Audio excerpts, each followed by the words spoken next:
That is an interesting question, and I'll really answer it with no one of them is necessarily better. One of them may be better for a consumer's specific need or a plan they may have with storage.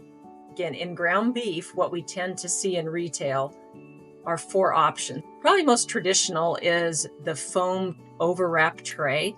So picture the white or yellow tray with a chub or a brick of meat on it. It's overwrapped with a thin film, and that's most traditional. With that, some pros and cons.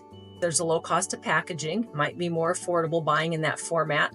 But what comes with that is a higher permeability to oxygen, meaning oxygen can pass through that film. It's thin.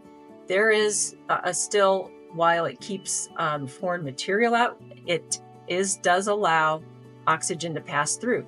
So it looks great. It's bright red, but that film not only lets oxygen through over time.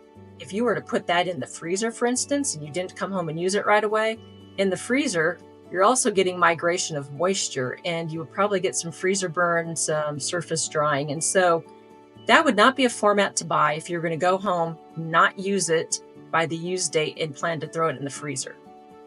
Or two more common ones at true retail are what we call chubs. And those tend to be 1 pound, almost like little tubes of meat in a plastic type wrap.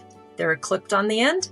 That plastic is fairly impermeable, meaning oxygen's not going to pass through. The color that's inside of it is going to be pretty maintained. The consumer can't see it, but that is a good situation for a bit longer shelf life and is okay for putting in the freezer. And finally, there's what we call a rigid modified atmosphere tray. Now you'll see those as a little bit deeper, and they have a film over the top. They're a pretty sturdy tray. We call those in our industry MAP. And there's a combination of an atmosphere in there designed to maintain the color, give extended shelf life. And those are not ideal for freezing. You'll get more shelf life in your refrigerator, in your home. Over time, it wouldn't be ideal long-term in the freezer. What would be ideal for the freezer is the old traditional butcher paper wrap. So white paper wrap. Freezer paper is designed for the freezer. You may bring that home if you were to buy bulk ground beef from the service counter at the grocery store or from your local locker plant. They might be in traditional butcher paper, and that does keep some of the surface dehydration and ice crystals from forming if you put it in the freezer.